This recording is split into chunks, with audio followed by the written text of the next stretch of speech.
Welcome back, everybody. Oh. Cuja's fighting stupid angels. And, yeah, well, I mean, that's pretty much all that's happening. We'll see you in the next episode. That's all that's going to happen here, people. Sorry.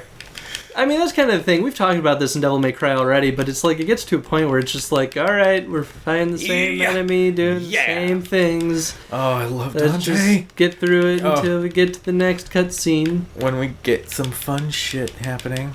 Although, at least this time, okay, so they switched up the challenge in this level by adding the timer, right? Yeah. Which is interesting because... Are these guys just infinitely spawning? Or no, because they're the lasers, so we can't get out anyway. Lasers! But it's interesting, right? Because they throw these enemies that just, like, they naturally soak up time because they have a lot of health and they have a lot of defenses. And sometimes you just have to... Whoa. What? Teamwork? You can do that in this game? You can do teamwork? Rather, the enemies can do teamwork? Oh, I'm already full. What the hell am I doing? I don't know, man. It's fucking Devil May Cry something. Why don't you Devil May Cry about it? Oh my god.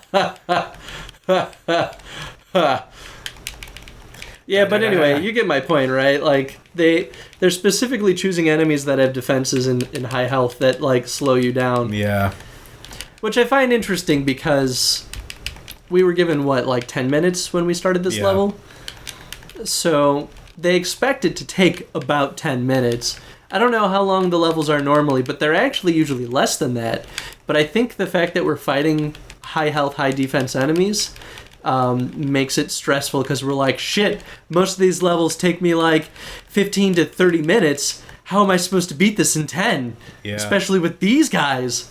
Oh my god. Oh my god. I think the other way of looking at that same thing, though, is that now we're just honestly fighting enemies. We're not doing any puzzles. We're not learning new mechanics, aside from the one new monster, but it's a new enemy, right? We're still just killing him. Well, I think at this point in the game, the puzzles and stuff was fun, but now it's Dante. Dante had maybe...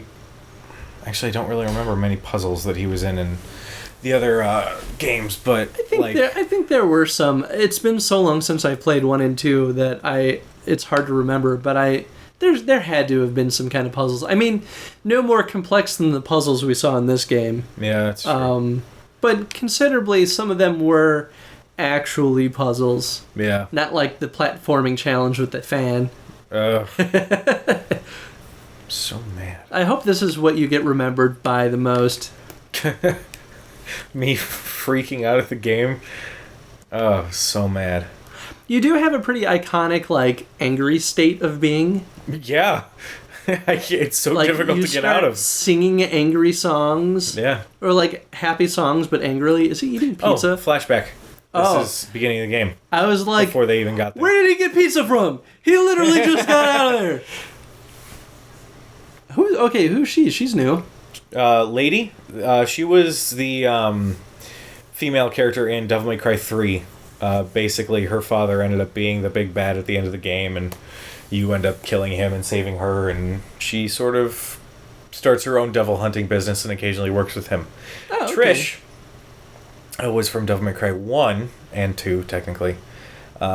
She was a demon that was created by Mundus, or conjured by, I don't know, to go kill Dante, and she was made in the image of Dante's mother, just to fuck with him, because his mom was murdered by a demon.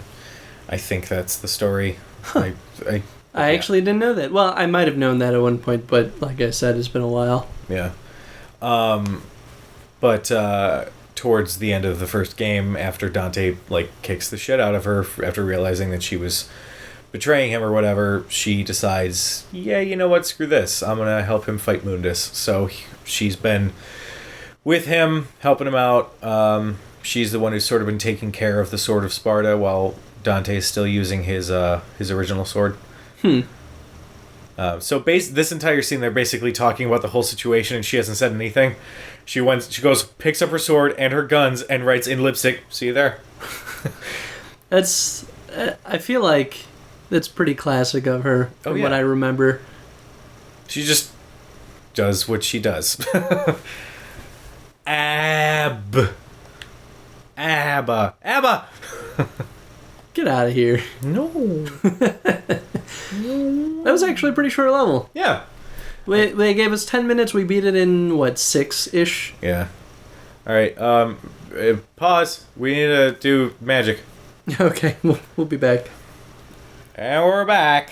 Drag down the dragon that spreads its wickedness through the forest. Ooh, dragon. Cujo. Could it be that we're going after the crazy dangly bits again? We're going after dangly bits? We're going after dangly bits. Well, she lost her dangly bits, so... Well, I think she still has them. They're just, damaged. Well, isn't that what we tore off that we used to get rid of those vines? Yeah. Oh, that's right. Maybe she grew more dangly bits. Let's hope so. It's unfortunate if you lose your dangly bits and they don't grow back. Oh. Anyway. Wait, what the... Oh, yeah, I can't go... Our conversations are ripe with intelligence. Ancient training ground. Did it just teleport me randomly? Or did it actually let me go through? Because that'd be cool if it did. I mean, maybe it just, teleported you to a farther point in the level. Because, if they don't have anything going on in those in-between sections, why make you walk through them? Yeah, that's true. Weird. The castle always looks a little odd from this shot. Have we noticed that whenever Dante starts sprinting, he kind of jerks towards the end of the animation of his running? What do you mean? Each step, there's a little slight pause, and it looks like he's I don't know. It just looks a little funny to me. Oh no! Actually, I do see what you're seeing. Oh, that's really weird. Fuck it. Let's do it. I wonder. That either could be the animation, or that could be No, that's got to be the animation. What the fuck? Are you lost? No. Do you need to use the go back mechanic? It'd be really funny if I did. Forgotten ruins. Yeah. Fuck it. Jumping. Oh. Yeah, man. Oh, that's where they wanted you to go this whole time. Wait. Can I? No, come on. What are you trying to do? Hold on. Fall down. Dummy. Damn it. No, I don't want you to die yet. Don't stop dying so soon. God, who knew that we're only die a so quickly? god demon. Yeah, who knew that lived through 3 games so far. Where am I? Who are you? Where did that come from? I picked it up from the producers. The producers? Yeah, that movie with Matthew Broderick and Nathan Lane. Yeah. Based on the oh my god, Mel Brooks musical. I feel like that's pretty out of nowhere to have drawn that from. Because you've been saying that to me for a while. Yeah, well, it was in one of the outtakes. Nathan Lane's character is hitting on one of the old ladies, and she has she strokes out a bit, no. and then goes, "Who are you?" I thought you'd like that. That's okay, I really do fantastic. not like these things. I'm happy I asked, because you've been doing that to me. Just being like, who are you? Oh, no! They took it away from me. What did they take? So, in Devil May Cry 3, they had one of my favorite abilities, and it was totally random, didn't make any sense, was just, physics-wise, was dumb. It sounds like there was plenty of reason to get rid of it. You could jump onto enemies, while they were laying on the ground, and then skateboard them around and spin and fire your guns. I feel like I'm happy I didn't play 3. It's so good, though! Was it? Yes! That's where half of Dante's moves come from in this game. Because 3 defined the genre.